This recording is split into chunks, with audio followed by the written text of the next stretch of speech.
नमस्कार दोस्तों, आपका स्वागत है आपके YouTube चैनल स्टडी वीडियो में। आज हम आपके सामने चाइल्ड डेवलपमेंट एंड पेडागोजी का प्रैक्टिस सेट लेकर आए हैं। ऐसे ही हम धीरे धीरे आपको डेली प्रैक्टिस सेट प्रोवाइड कराएंगे। तो जो हमारा आज का प्रैक्टिस सेट है वो हमारा CDP बेस है, तो हम इसके बारे में अध्ययन करेंगे। तो हम इसके बारे में एक एक करके देख लेते हैं। सबसे पहले जो हमारा क्वेश्चन आता है वो है हमारा, मानव का विकास निम्न में से किस पर निर्भर करता है। तो जो मानव विकास है वह किस पर निर्भर करता है। ऑप्शन है जो उसकी वृद्धि पर, बिल्कुल उसकी वृद्धि पर भी मानव का विकास क्या करेगा, निर्भर करेगा। उसके वातावरण पर, उसकी बुद्धि पर, उसकी वृद्धि तथा वातावरण से मिलने वाले परिपक्वता पर। तो इसका जो सबसे सही आंसर होगा वो हमारा होगा आंसर नंबर 4, ऑप्शन डी। आप भी देखते जाएं साथ ही साथ कि आपके कितने सही बनने हैं और कितने गलत हो रहे हैं। तो इससे क्या होगा, आपकी तैयारी को एक अलग ही बूस्ट मिलेगा। ठीक है, इसके बाद हम देख लेते हैं अगला क्वेश्चन। जो अगला हमारा क्वेश्चन है, भाषा के विकास के लिए सबसे संवेदनशील समय निम्नलिखित में से कौन सा है। मतलब जो भाषा का विकास है, जब बच्चा कोई सीखता है उसमें जो सबसे संवेदनशील समय होता है वह कौन सा होता है। मध्य अवस्था का काल, या फिर किशोर अवस्था का जो समय होगा, या फिर प्रारंभिक बचपन का समय, या जन्म पूर्व का समय। तो जो भाषा के विकास में सबसे संवेदनशील समय होगा वह होगा प्रारंभिक बचपन का समय। तो दूसरे का हमारा आंसर हो जाएगा आंसर नंबर 3। अब हम देख लेते हैं तीसरा, विकास बिना समाप्त होने वाली प्रक्रिया है। यह विचार किस पर आधारित है। मतलब क्या है, जो विकास है वह क्या है, समाप्त नहीं होता, वह निरंतर चलता रहता है, वह लगातार चलता रहेगा। यह विचार किससे संबंधित है। इसके ऑप्शन है अंतः संबंध का सिद्धांत से, नहीं, फिर है निरंतरता का सिद्धांत, इसके बाद एकीकरण का सिद्धांत, और चौथा हमारा है अंतः क्रिया का सिद्धांत। तो जो विकास बिना समाप्त होने वाली प्रक्रिया यह किससे संबंधित है, निरंतरता का सिद्धांत। आप साथ के साथ देखते रहें कि आपके कितने सही हैं और कितने गलत हैं। तो हमारा तीसरे का आंसर हो जाएगा नंबर 2, डी, निरंतरता का सिद्धांत। इसके बाद हम देखते हैं अगला क्वेश्चन। बच्चे उसी वातावरण में सीख सकते हैं जहाँ क्या होगा, उनके अनुभवों एवं भावनाओं को उचित स्थान मिले, बिल्कुल सही। उन्हें खेलने का मौका मिले, यहाँ भी सही है। उन्हें मित्र बनाने का मौका मिले, ठीक। फिर अगला है कड़ा अनुशासन हो। तो जब हम सबसे उपयुक्त आंसर की बात करते हैं, अब पेपर में जब आप बैठते हो तो आपको देखने को मिलता है कि 2 या 3 ऑप्शन सही मिलते हैं, लेकिन आपको देखना है सबसे उचित और सबसे अच्छा आंसर कौन सा है। तो जो हमारा क्वेश्चन नंबर 4 है, बच्चे उसी वातावरण में सीख सकते हैं जहां उनके अनुभवों एवं भावनाओं को उचित स्थान मिले। तो जो क्वेश्चन नंबर 4 है उसका आंसर हो जाएगा ऑप्शन ए। अब हम अगला देख लेते हैं, प्रकृति पोषण विवाद में प्रकृति से क्या अभिप्राय है। तो जो हमारा क्वेश्चन नंबर 5 है उसमें क्या है कि ऑप्शन देख लेते हैं, एक व्यक्ति की मूल प्रवृत्तियाँ, जैविक विशिष्टता या आनुवंशिक सूचनाएं, हमारे आसपास का वातावरण। जो ऑप्शन नंबर 4 है, भौतिक और सामाजिक संसार की जटिल शक्तियाँ। तो जो हमारा क्वेश्चन नंबर 5 है उसका आंसर होगा हमारा जैविक विशिष्टताएं या आनुवंशिक सूचनाएं। क्वेश्चन नंबर 6, बाल विकास मतलब बालक के समाजीकरण की प्रक्रिया कब प्रारंभ होती है। मतलब जब बालक होगा कोई, इसका जो समाजीकरण होगा वह कब से प्रारंभ होगा। तो इसके जो ऑप्शन है, ऑप्शन नंबर 1 किशोर अवस्था से, या फिर जन्म से, या फिर बाल्यावस्था से, या जन्म के 3 वर्ष बाद।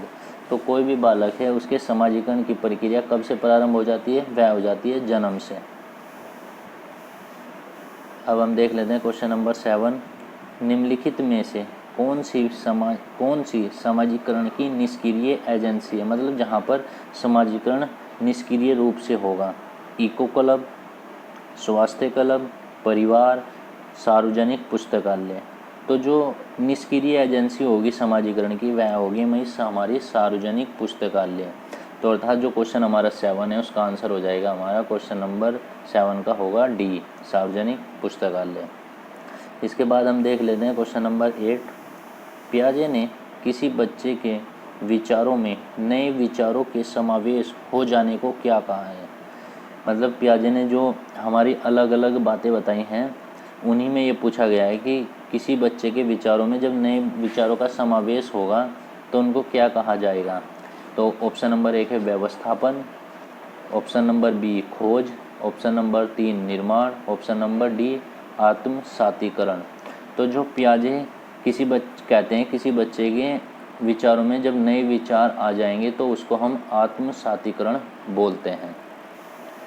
अब देखते हैं क्वेश्चन नंबर 9 हम वाइगोत्स्की बच्चों के सीखने में निम्नलिखित में से किस कारक को महत्वपूर्ण भूमिका पर बल देते हैं। तो वाइगोत्स्की का जब भी नाम आएगा सबसे पहले हम देख लेते हैं कि वाइगोत्स्की ने हमें क्या बताया था, सामाजिक सिद्धांत के बारे में उसने बात की थी।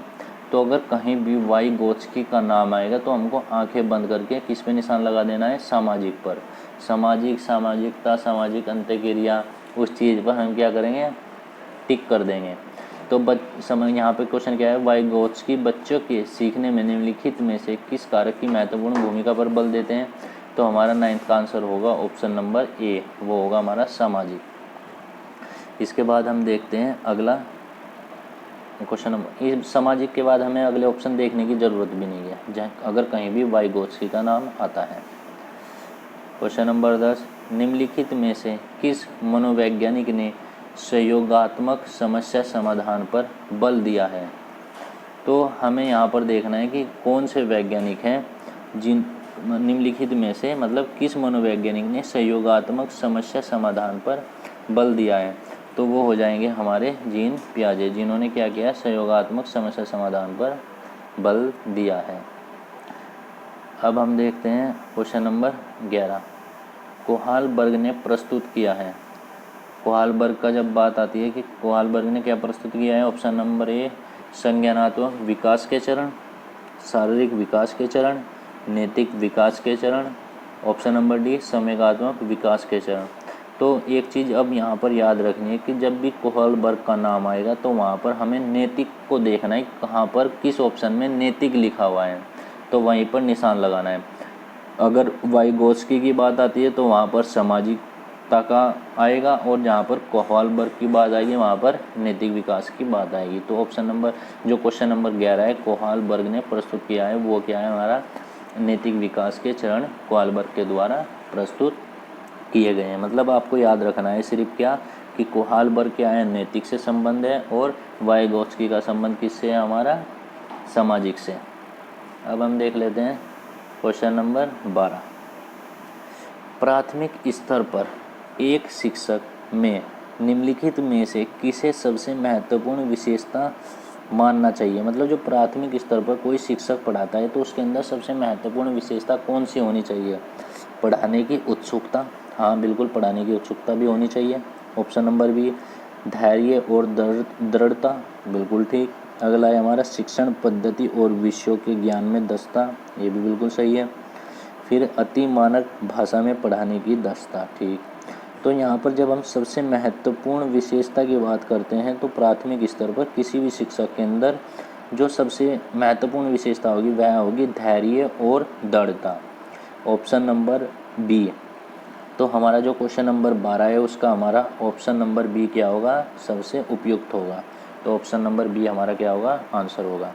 इसके बाद हम देखते हैं अगला क्वेश्चन, बाल केंद्रित शिक्षा शास्त्र का अर्थ है। मतलब जो बाल केंद्रित शिक्षा है उसका क्या अर्थ है। ऑप्शन नंबर ए बच्चों को नैतिक शिक्षा देना, ठीक। अगला देख लेते हैं, बच्चों को पूर्ण रूप से स्वतंत्रता देना, सही है। ऑप्शन नंबर सी बच्चों की अभिव्यक्ति और उनकी सक्रिय भागीदारी को महत्व देना, ठीक।